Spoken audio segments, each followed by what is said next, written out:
bakoti na complot butu na bato ya Kabila po ete tia kabiliste mosusu na tete ya CENI bayaki pona kosala bolamu pona peuple te bayaki kaka pona kolekisa candidat ya Kabila. Ndeko Katumbi maloba alobi mwa moke elaksiete alingi a protéger pouvoir ya Félix alors kaibi que pouvoir Félix na pouvoir te boni ye moto abengi peuple to bondina ensemble to bete candidat na biso ana ba meilleures idées. Moutinho Sazaki lié na tricherie à 2006, 2011, 2018 à cause de la sous-reprise na CNT. Toute personne. Nous toyez bien en état de droit. Parce que l'état de droit est là qui Kabila Ngaga za mutalbosa ko za devant la justice. Pourquoi Kamere et banda et banda la position na suka zo cité kaka Félix à tout moment que non, nyoso na saki mutatinda kingai. D'après vous Bana Congo pe mokili mobimba. Tolanda biso nyonso Diane W la Supreme TV. Poto za information kitoko. Toko samate. Bana Congo, Africa, Europa, mokili mobimba tolanda chaîne kitoko. Diane W la Supreme TV. Boeba masolo ya mboka, masolo ya ndembo. Politique, économique, il faut qu'on landa katango nyonso. Diane W la Supreme. Mesdames et messieurs, fidèles internautes de Diane W la Supreme Télévision, bonjour et bienvenue encore une fois de plus dans votre chaîne par excellence.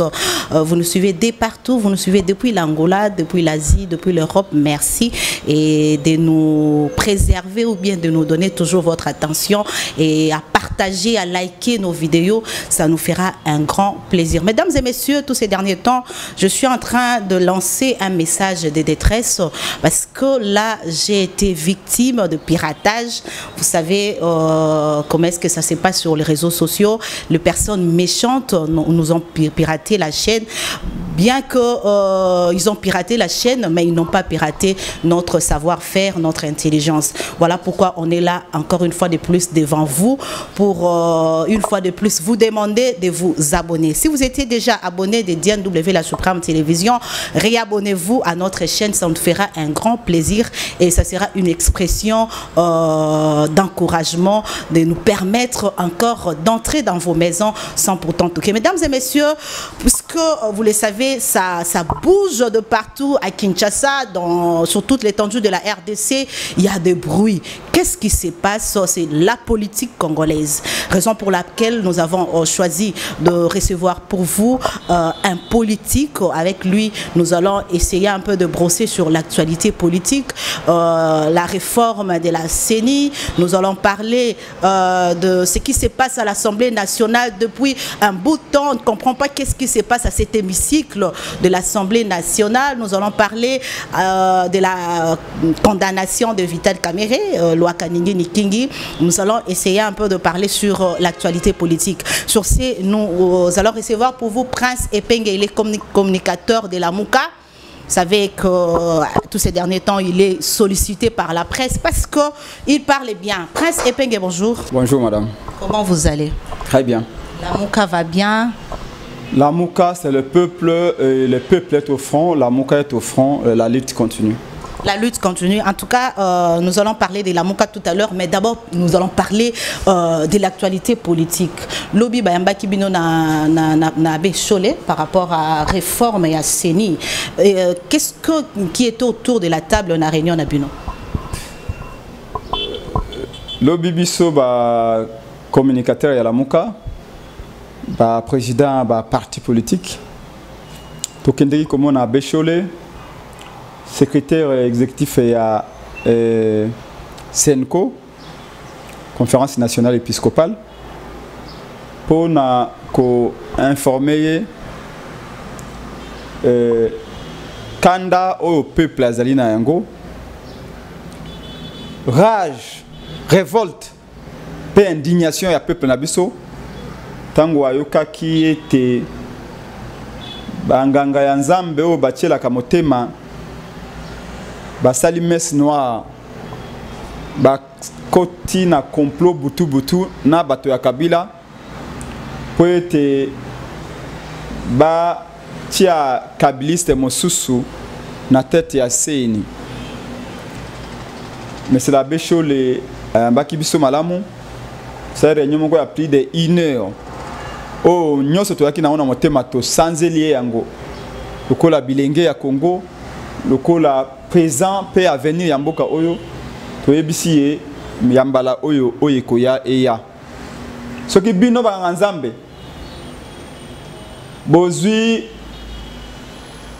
likanis ya ko continuer à accompagner Kabila biso peuple to lobby divorce na bino e bandi lelo abeso lobby na biso te olimbisa biso église catholique to laki de na bonne foi to kendeki na bonne foi na okanisa ete bande kolokola ba musulman ba kimbangiste surtout ba église de réveil ba 15 ba solina ba nani wana ba yaki na likanisi ete to sauver mboka lokola mondela salamu tuka achepe ki talatala o ba bengi rétroviseur yali pona nini po de soko okenda liboso ta ka pesima to sala maponomi na 2006 to sali yango na 2011 to komi na 2018 to komono be milelo chaque élection et ça mina mboka o peuple akolela maya miso kotanga makila na motema epai.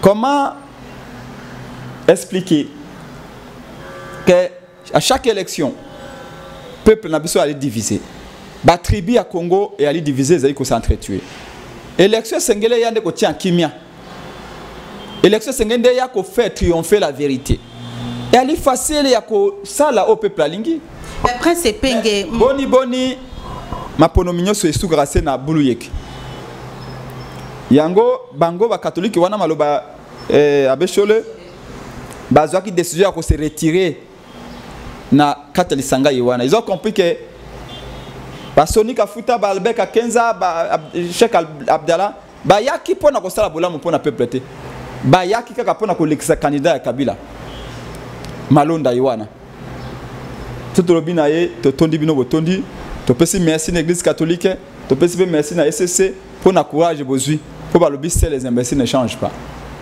mais to lingi bosuka sika yiwana te. Et c'est tout ça dans un cadre moko consensuel ya ba réforme ya CENI. Tokoki jamais le loko loba makambo ya koko changer ba konzi ya CENI sans que le banana makambo ba réforme. Po eloko ne ke bongwana. Mais Albert Einstein mutamaile moga loba vous ne pouvez pas faire les choses de la même manière dans les mêmes conditions et s'entendre à un résultat différent. Malonda wano Kabila nga imposer les biso. Kaka yemu tazaki na makambo ya 2006 azaki na makambo ya 2000 kimoyibi ya 2011 ya 2006 awa na 2018 surtout yenda azaki architecte ya kilokuta wana no tweleki boni bozo kaka ye botombola ye grade bo remercier sous ko pita na ngomba ya CENI tolobi et ali provocation ezali injure offense makile tangi awa na 2018 basi ya Congo bakufi na souci ya komona mokonzi na bango baponoki matin fala bimité babomi bato za pendant campagne za après campagne donc tu ali le kola bato ya préhistoire tu retirer ba leçon histoire na biso recensité bozobanga nde balobaka le même cause produite le même effet ndeko près ya okita na terrain kalate ba marche ya minene ko sala mais to sala ba marche mingi te marche ka moko na Kabila na malonda na ye. Mais nani azo bloqué alors nani azo bloqué parce que 2 semaines plus de 2 semaines yango confession religieuse bango moko bazo koka kopona te nani azo bloqué les a bloqué na niveau nini. Et là quand on découvre c'est que ezali volonté ya Kabila o azaka exprimer na CENI wana ezali fait partie à accord au IDPS signé na Kabila na Kingakati. Kabila a tellement malin qu'il avait tout prévu. Kabila avait tout prévu. Il avait prévu que la CENI et que comme yé nakata accord ba signaki na IDPS. Kabila avait prévu que même proposition de loi au minako memi wana na parlement wana ezaki prévu na accord na bango. Il n'y a rien de nouveau. Rien de nouveau. L'accord signé à Kingakati entre FCC na cash et Ali prévu. Notre lobby les plus grands mal au Ekomeli Congo après 60 et Ali accord il y a FCC na cash. Parce que que pour une fois, le peuple a se décidé à se libérer.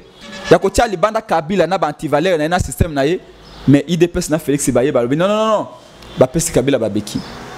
Donc nous disons que les Camboyoana et que les Kate Malonda wana information to Zulobe ali Kabila est décidé qu'il neige ou qu'il pleuve va bien à imposer Malonda na scène. Car on sent Malonda. Oui, Kabila il n'a pas de choix, il imposera ça Malonda. C'est l'information on a besoin vérifier. Toi que tozonga ça une expérience. Ah ça qui secrétaire il y a Seni, ça une expérience il y a moi Makambongo. Je sais pas ce que vous entendez par expérience. Maintenant que le bana était ba ange l'une de basaka ba élection dans le monde entier. Et pourtant ba élection il va payer les bien. Matière électorale les matière il va ange té, les matière il y a bateau. Je peux vous rassurer que tout politologue doit aller bien formé à qui organiser ba élection. Ba notion surtout liée na élection ba notion ba la sabato na classe. Nanga plutôt malumalo a sali ba élection en 2006. Avant l'élection en 2006. Malumalo a zaki expérience wapi. Et pourtant si on compare ba élection aux autres na mboka oyo il y a 2006, c'est les élections les moins mauvaises. C'est-à-dire comparé aux élections de 2011, c'est celle de 2018. Il n'y a pas question d'expertise. Tant que tu as des garçons bien, il peut résister à quelle pression politique? Autant par rapport il y a corpulence. Non, pas corpulence. Quand tu vois ces garçons-là, il peut résister à quelle pression politique? Il y a sa pression à vie. Kabila Benguie, Boyedevaye, garçon qui tremble, qui puisse même dans les habits. Kabila va lui imposer qui va être candidat, qui ne va pas être candidat, qui va être élu, qui ne va pas être élu. Comme un anga. On sait bon qu'il n'y a pas un internement d'un peuple. Réponse, la réponse est à terrain. Réponse à terrain. Moutinho Sozaki lié à la tricherie à 2006, 2011, 2018 à cause de la surreprise de la CNT. Toute personne. Donc il faut une nouvelle tête. Il faut une nouvelle tête. Mais avant une nouvelle tête, une nouvelle loi, un nouveau cadre, des réformes en profondeur, un audit. Audit à la fois affiché, on a utilisé qui? Audit peut financer parce que nous avons 1 milliard de dollars qui a utilisé pour notre économie il y a 2018. Nous avons doublement sanctionné par les Américains. Il faut qu'on nous explique comment et pourquoi. On a demandé à procureur général de la République, au Bakolobas, soi-disant en état de droit, qu'il se saisisse d'office. La question à 1 milliard de dollars. C'est 1 milliard quand même. À quel ordre déposer rapport, on est déjà dans le Parlement. Les coprinces et Pengue. Mabunda boko mona wana. Mabunda boko mona na Assemblée nationale wana. Azali kabiliste tina mikuwa mwana mwasi wana. Mabunda va vous enfariner là-bas pour dire oh, le rapport on doit déposer dans la chambre naïe. Rapport on a déposé dans la chambre à Mabunda. Mabunda est devenu le peuple congolais. Je vous dis, ils ont défié le peuple. Ceux qui ne comprennent pas, c'est que chaque jour qui passe amène son lot de réalité. Le peuple congolais ne se laissera plus faire. La réponse que nous permettons à Kabila Mabunda, c'est sur le terrain. Ils ont décidé d'imposer Malonda. Nous avons décidé à faire la table rasa.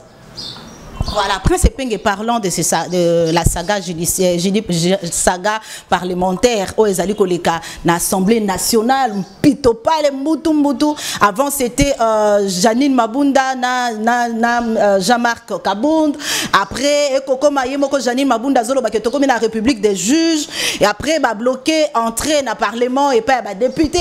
Tout ça, comprendre hémicycle et tour Oyo. Commentaire, ni nos autres par rapport à ma union, ils allaient koleka pour les lolis sous tout le monde libosa parler du peuple bien que Batumusuba benga bango bado biso to lobeng to moni ba congolais commentaire mes amis par rapport à ma union ces alliés koleka na parlement na biso non bato quelques militants et des personnes bazali devant parlement badoté moi bande comme sous ba na ba to bondi na bango ce sont des jeunes to moni ba FCC ba bengi bango bado ce sont des jeunes au bazali balingi boka na bango qui croient que changement est mais seulement bazali victime il y a déficit d'information.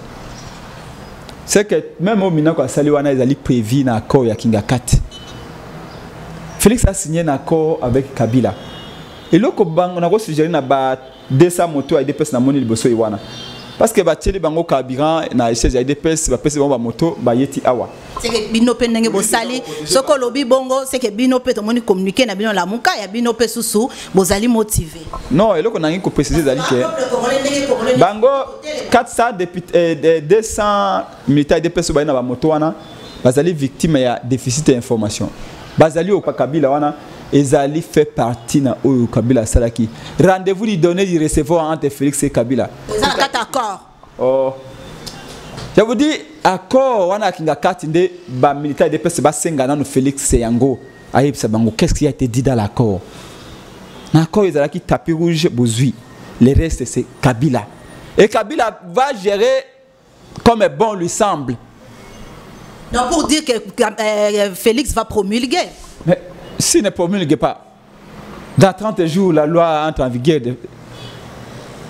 Il peut recourir à la Cour constitutionnelle. Le Congo n'est pas dirigé sur base de la constitution du pays. Le Congo est dirigé sur base de l'accord. Moi, Prince Penge, Félix Aline de Konanga, j'ai beaucoup de respect pour lui. Malheureusement, il nous a trahis. Prince Penge Ngaï Nazaï Sikaiwana. Même si Kabila Noma Kingaï. Patriote que je suis. Parlement, on a ainsi que bon à déjouter. Des groupes de forces, je les dissous. Ça Félix non, alors il y a au-dessous du Parlement, non? Il y a au-dessous de total. Véritable réponse, c'est à dire que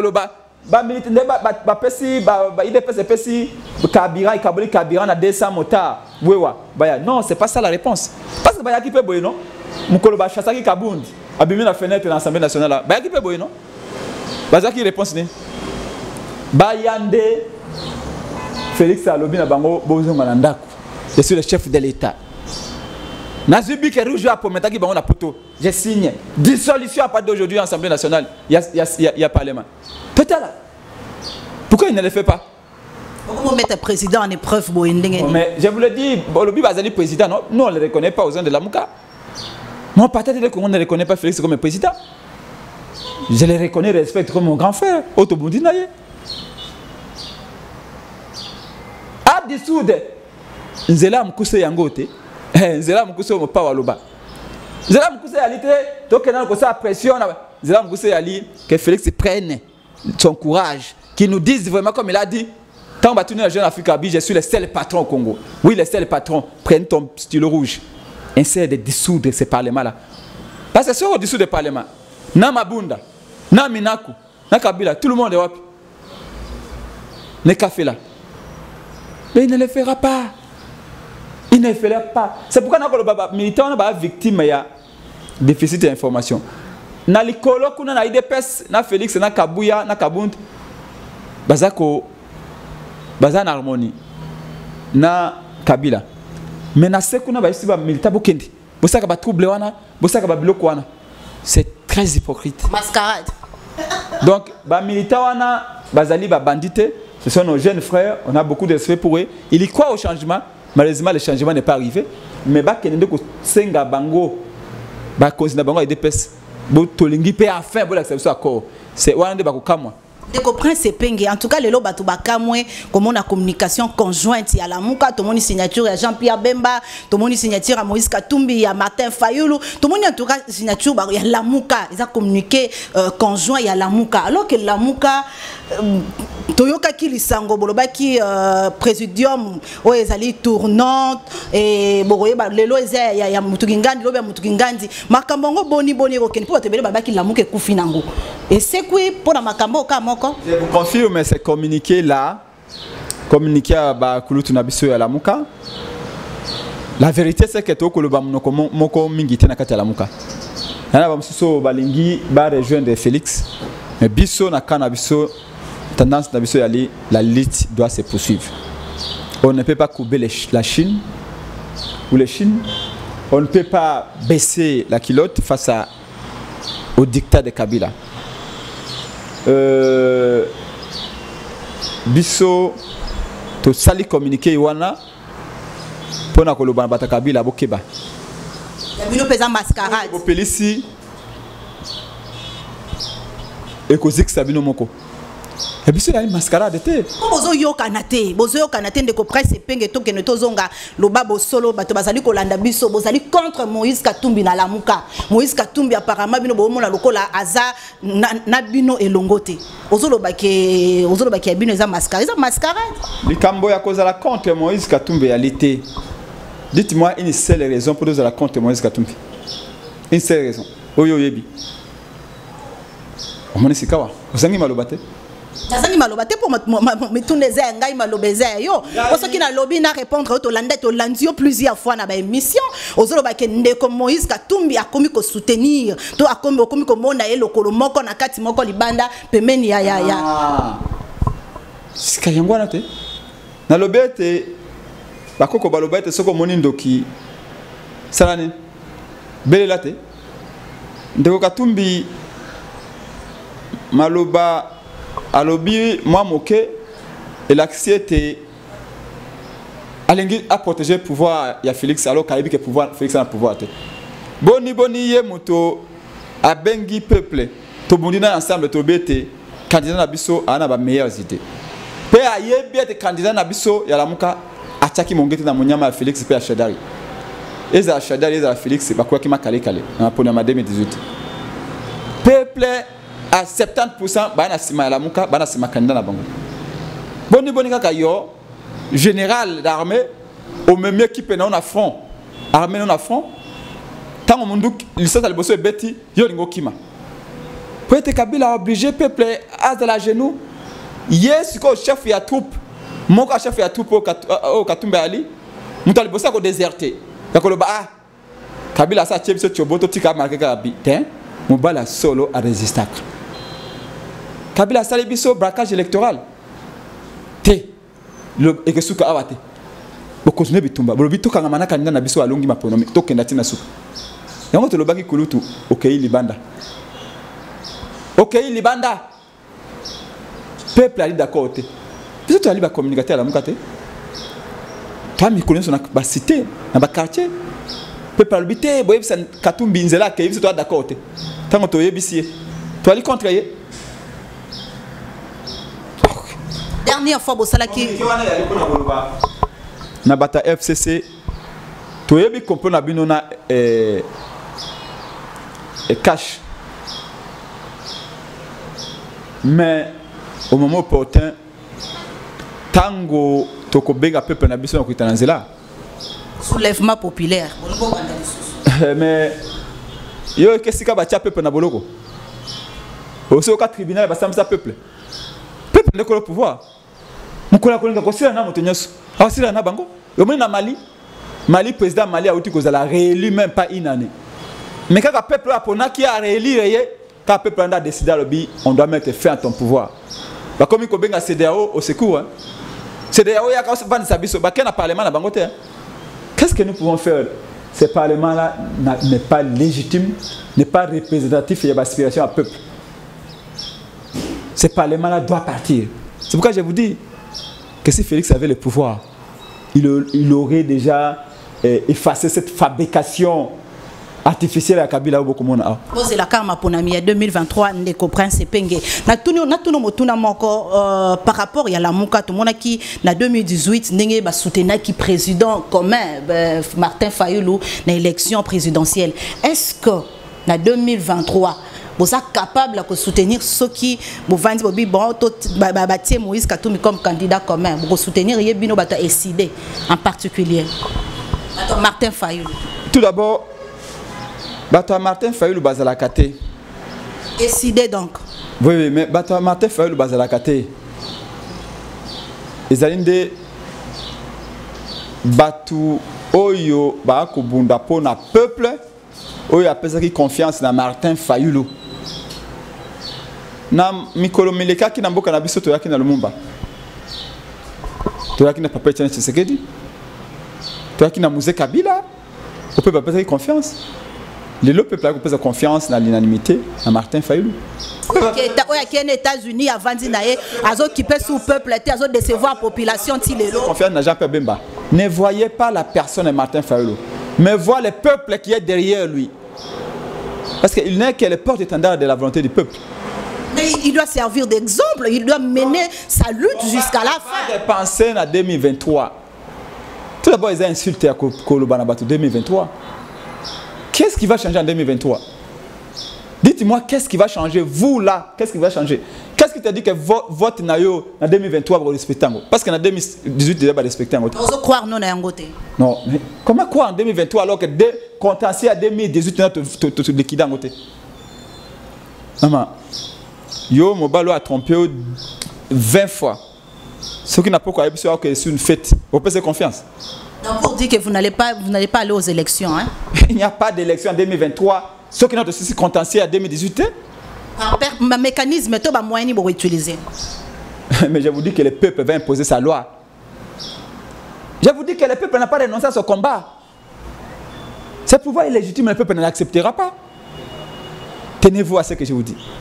Ndeko Prince Epenge tozana toujours elongo bayimboka bozali kolanda tozali na moko ya lamuka communicateur ya lamuka Prince Epenge to betali solo ya Vital Kamerhe azali condamné na justice congolaise après accusation après procès tolanda ki procès ndenge lekaki condamné pour na détournement to boko tanga bambula po bambula essayer bani combien d'années à kosala kuna. Mais comment est-ce que yo azali ko juger procès wana leki lolenge nini pe condamnation na ye? Le plus important pour moi, c'est qu'après ma condamnation, il y a Batoban, Sovalia qui m'a solo à l'État. Tout le bureau est dans l'étape à Liboso. L'étape à mi balé na kati à la Mouka, na kati à Dédé Congo, peu dynamique pour la vérité des urnes. Et ali, il y a qu'au étendre banquette. Pour la biso, ba magistrat peut procurer ce que de musique mingi. 100 jours, et c'est là que la maison peut fabriquer. 100 jours, ils ont un saut de mouton. Kuna ki moyi bipé zalaki. 100 jours, ils ont un école. Oh, ils ont tongi to monité même sur le bimaki. 100 jours, ils ont un route. Toki banzela musu moins de kilomètres batongi na 1 700 000 $. Tolengi, procureur général de la République. Puis le magistrat va étendre l'enquête. On n'a pas compris pourquoi isoler le chantier musu. Bati ko be chantier moko. Yango moni lelo bato ya Kamere baza ko loba ke Kamere aza victime ya injustice. Pokuna bazali ko président ya ba famille présidentielle sope ya nini bazali pena na makambo ya kuna alors bangebe kate ba sauver bango. Tolingi dépôt des mesures te. Nous toyebi te to en état de droit te. Parce que état de droit ezalaki Kabila ngaka za mutal bossa ko za devant la justice. Mais lelo nous encourageons les juges à continuer le travail. Parce que nous sommes prêts à tirer un peu de simana bango. Babangue le côté. Mais tout le monde va se caper ce qu'il y a wanate. Bas saisir d'office.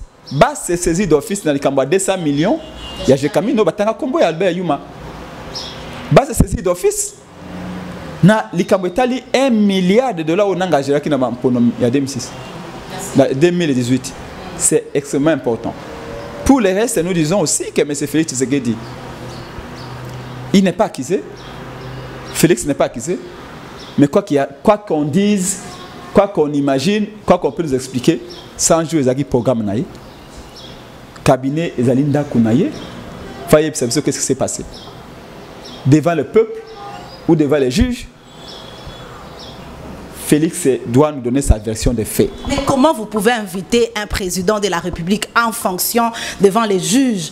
Tout le monde qui a communiqué comme cité qui est na Vital Kamerhe et que Kamerhe procédé ou bien agissait sous ordre du président de la République Vital Félix Tshisekedi peut azala liboso ya bazouzi asamba aloba mayenyo so Vital Kamerhe alobi. Donc vous pensez que le président est trop beau, trop intelligent, trop parfait, trop sain pour passer devant les juges, c'est ça? C'est-à-dire que le président est Jésus-Christ en personne, irréprochable, à Kougoboma, avec on peut savoir ordre devant M. Ambon, on a caisse à l'État, caméra indéfisible à sauter, il est président à protéger, c'est ça? C'est ça que vous appelez l'état de droit? D'après vous, Pourquoi Kamere banda et bande la position sur kazo cité Félix à tout moment que non, nous sommes ça qui m'tatinda kingai. D'après vous, pourquoi Kamere a mis CD pour nous relaxer bi ben instruction besoin ko lobanga na pesa ki. Et vous t'avez pas ngana za passerelle. T'as la CD yango, t'as maloba président yango. Aza ko pesa ordre na mise finance paie à budget. Na directeur banque centrale, gouverneur banque centrale, Abin Samosol. Pourquoi d'après vous Kamere a fait ça? C'est pour vous dire qu'en tout cas, c'est bien beau juger Ngaï. Mais bon remonter pas Félix. Félix a des explications à donner au peuple. Soit il ne contrôle rien, et le peuple a dit non, non, non, monsieur, tu ne peux rien contrôler, tu ne contrôles rien, tu n'as jamais rien contrôlé, monsieur, il est dangereux. Parce que les autres, vous savez que non, on a un accord avec le Congo. Et quand on demande à Félix, Félix a dit non, non, ils ont été, ils ont caméra. Maman, 57 millions, ils ont le coup en Nzoku, en langage imagé. Bako bomanzoku na cabinet à Félix, caméra bimunzoku na caméra bominzoku na cabinet à Félix. Ali yango yemoko ça que Félix a kata solo. Na cabinet na yo. Vous une femme, vous avez des enfants. Vous avez des garçons et des filles. Nandako na yo. Maman responsable. Bana msusu basi ba kwemba ndumba. Bana msusu mibali bakulu na pe ba Yvonne. Ce qui bat tout nous maman mais au col si ban on donne non etalinga été to va bangonda ko moko makama na bango na ibité on ba ko lubana aux anan est-ce que yana bato ko ça confiance soyons sérieux. Kamere est trempé dans cette affaire là depuis 15 millions. Nous pensons que Kamere devait être jugé. Le quoi le juge va condamner, nous pensons que non, les juges ont vigiste. Mais nous disons également qu'il ne s'arrête pas par là. Félix doit fournir des explications. Quant à Mokonzamboka, je pense qu'au frère allusion, est-ce qu'il va juger la TGI Gombe? Oui, non. Il va juger place en mais les Kamba, ils allaient juger. Parce qu'il y a des allés qui étaient. Mais le lobby, tant qu'on va citer, on a qu'à procès, il faut qu'il réponde. Oyo Sabatu, Oyo Kaki, Oyo Monaki, Oyo Yebi. C'est ça l'état des droits. Et tant que Félix n'aura pas donné sa version des faits, tu as un état de mensonge. Il n'y a pas d'état de droit. On veut croire en la justice. Mais la justice veut dire quoi? La justice veut dire en d'autres termes la vérité. La vérité, c'est quand même, le canon sur la signature qui est signé. Tu connais pas que ce caméra constitue le bien solo. Même le juge à un moment donné, ça dit que toi tu acquises le chef de l'État. Caméra dit non, je ne l'acquise pas. À Bangi Koloba directement, mais à Lobaki indirectement. Il a acquis indirectement. Mais ici, il ne s'agit pas que le bao, Prince Penge Motemali Kundu, Ozali est né, Ozali. Bissou Tolingi Félix. Parce qu'on nous dit la vérité. Bissou Tolingi Félix. Pas le baki na Kabana Kabila. Il peut s'habiter, Motemali Kundu, Batribaliste. Bolingi Félix était. Bon, pas ça Félix chance. Félix Azali Moïse et à Congo. Tu le bien bon. Est-ce que Moïse a côté la coalition à Pharaon? Moïse a la coalition à Pharaon. Il y a la coalition à Pharaon. Oh, il n'y a pas de libota. Les traîtres restent les traîtres. Et vous savez comment on dit? Les traîtres finissent par être odiés aux yeux de celui qui a profité de la trahison. Citation. Moutonio surtout a trahi. A comment solo et pas à profiter de la trahison. Le temps est le meilleur allié de la vérité. Voilà. Merci beaucoup, Prince Epenge. Comme la souka, mais tu as dit la province Nabino à Sankourou. Boni Sankourou, Lelo. Sankourou, ils allaient sous province. C'est un faux tout. Sankourou est la pauvreté la plus extrême. Population sankouroise, il y a la souffrance absolue. Kabila a mis un désordre terrible dans le candidat. Jusqu'à aujourd'hui, il n'y a pas de gouvernement. Presque 2 ans après l'élection, les députés provinciaux Bazali impayés. Gouverneur Azali, non? Un gouverneur fantôme. Mais un gouverneur qui est en réalité un gouverneur fantôme. Les députés Bazali manipulés, les députés provinciaux manipulés. Bazosa motion à travers contre le gouverneur Nabango. Je peux vous dire que je suis très désolé de voir ma province d'origine être dans cet état. Et pourtant, la province à Sankourou a une potentialité et belle. Nous réfléchissons beaucoup, Prince Epenge, pour cette province-là. Mais pour l'instant, ma priorité, c'est le Congo. Parce que si le Congo est normalisé dans son ensemble, les Sankourou le sera également. Sankourou est allé sous-ensemble. Il y a un ensemble au Congo. Tant que le Congo est malade, toutes les provinces du Congo seront malades. Voilà pourquoi je suis beaucoup plus focalisé au niveau de Kinshasa, au niveau du Congo central ici, Kinshasa, pour une solution. Thérapie des chocs que nous avons président Eli Martin Fayulu, P. Nalamuka. Ce qui hors de côté de la partie à Congo Mobimba, hors de Kezape na Sankourou. Le prince Pengoza leader d'opinion. Ma épée zali na koleka na province na oso ki olobi moi le loba moko bato bazali bakoyo kayo. To mona ki bandeko bakenda ki ba élu, c'est-à-dire sénateur na député bakena mona président de la République, batonga Lumumba ville, batonga aéroport, ba développer Sankourou. To mona ki bango de baleka ki na télévision, je crois que mona ki bango pe. Yo poza leader d'opinion. Ma union so o eleki, ozali ko mona lolenge ni to ozali ko banzani. C'est une bonne initiative. Bakende comme on a pour na batonga Lumumba ville, Lumumba mérite une ville, ça c'est très clair. Mais on a les leaders à Sankourou, on a ingate. Parce que bakulu tuana parmi bango hypocrite basé belé. Tout d'abord ba leader à Sankourou ba yokanate. Na bien ceux qui va wele la bassi, ceux qui zali et pour botement dans les années 60, ba espimoko archaïque et entre ils ont des divisions inexplicables. Donc yango ngana kendeka kunate parce que l'identité qu'on doit défendre avant tout c'est l'identité congolaise. Si l'identité congolaise gagne, tout le monde gagne. Si les Congos comme ensemble gagnent, tous les sous-ensembles du Congo vont gagner. Les conditions de vie au Sankourou sont particulières. Et je l'admets. Na Lodja, na Katakokombe, na Tchumbe, na Lomela, partout dans le territoire, tout ça. Le Sambou, il y a des problèmes sérieux. Mais Lodja produit quoi actuellement? Député provincial, il y a Sankourou. Député provincial à Sankourou, il y a 3 millions de francs, on a à peu près $1 500. Alors qu'il y a une vacances parlementaire, à quoi prendre des soins à Yémogon Degeni, à quoi ça banquette pour proposer la loi Degeni. Déjà, depuis la bandit législative, il y a 2 mois à Pamble. C'est une honte. C'est une honte. Oh, décentralisation. Mais ce n'est pas une décentralisation, c'est pour nous sur l'habitant. On a dit qu'il faut rapprocher les gouverneurs des gouvernants. Les gouverneurs des gouvernés. Mais par cette décentralisation, on a encore créé les fossés entre les gouverneurs et les gouvernés.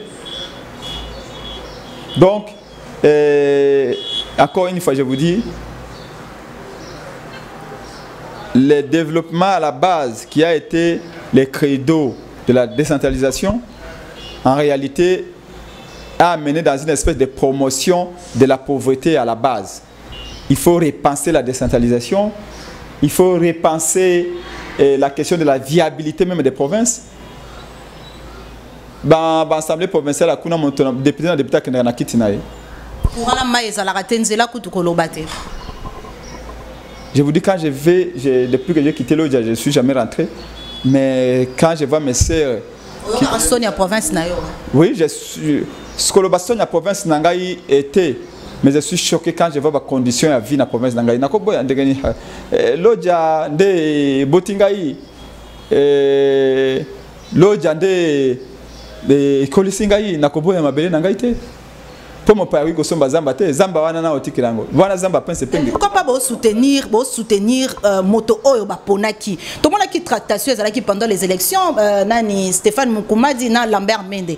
Mbilinga finalement a gagné l'élection. Ba jeune, est-ce que beaucoup soit leadership ya province na binote? Non, c'est ce que j'ai dit. Des petits intérêts, les intérêts égoïstes et validés wana ezako sala ete batuwa yo kanate. En principe, celui qui est élu par le peuple, si vote y a réellement, c'est celui qu'on doit soutenir, naturellement. C'est pour là où je vous dis, je ne comprends pas pourquoi ces députés provinciaux font des motions à tort et à travers contre les gouverneurs. Et lui aussi, le gouverneur, s'il voit qu'il n'est pas à mesure de travailler, il n'a qu'à démissionner pour préserver sa dignité et chercher à ce que les choses changent autrement. Mais là, je me rends compte que, tout d'abord, je n'ai pas suffisamment d'éléments, en toute sincérité, pour le dire. Je vais me renseigner. Mais encore une fois, je me suis dit, l'intérêt à Mike Wana, l'idée na biso wana ne me permet pas de vendre na bango pour na bango. je crois qu'elle est un peu centrale. Et je préfère me focaliser pour l'instant sur le pouvoir central, au fin d'avoir ce pouvoir-là, pour impulser de manière directe et décisive, influer de manière directe et décisive si les conditions de vie de nos populations. Au Sankourou, la situation est extrêmement précaire. Les enseignants ne sont pas payés, les fonctionnaires ne sont pas payés, il n'y a pas de courant, il n'y a pas d'eau. Alors que le Sankourou a tout pour une province viable. Riche en diamants. Mais on en parlera. Égoïsme, moi. Il y a un tribalisme. Parce que on a Sankourou, comme na Sankourou, on a forêt, on a savane. Comme il y a savane, comme il y a telle localité, telle localité. Le président Eli Martin Fayulu Bakanabiso, c'est une espèce d'imbécilité que de parler des provinces, de parler des territoires, de parler des localités. Nous devons nous définir par les Congo. Qui suis-je? Je suis congolais et ça s'arrête là. Régionalisme, c'est vrai, mais ceux qui peuvent relever la province, non, principe, ils ont interdit dans la Constitution. Nous sommes arrivés à la fin. Un mot par rapport à tout ce qui se passe ou bien sur tout ce qu'on a parlé, si vous avez un message particulier à lancer à l'opinion qui nous suit. Le message particulier est constitué par l'ensemble de tout ce que je dis. L'heure est très grave. Kabila a décidé de liquider les paix de crédibilité qui restait encore de ce pays et de ses habitants. Peuple debout. Les manifestations populaires de grande envergure arrivent. La vérité doit triompher partout et à tout moment dans ce pays. Vérité faisait à la laisser le socle qui fondait la nouvelle État, plutôt la nouvelle nation congolaise que nous voulons construire. Et donc, que tous ceux qui se battent pour la vérité, rejoindre les personnes à combat. Merci Mingi, c'est une première avec vous. Je sais qu'on a encore deux occasions de parler de ma province parce que je vois que vous êtes très soucieuse de ma province, mais les occasions nous seront offertes pour qu'on en parle. Mais avant tout, aujourd'hui, il s'agit de sauver tout d'abord l'entité Congo dans son existence. Parce que si Congo disparaît, les sous-ensembles du Congo également seront de la partie dans cette disparition. Merci beaucoup. Merci à vous aussi. Merci, mesdames et messieurs, d'avoir suivi cette émission. Merci à Jordan Cho qui était derrière la caméra. Il sera aussi au montage. Merci en tout cas de vous abonner massivement. Avant de cette émission, je vous demande, abonnez-vous, abonnez-vous, abonnez-vous.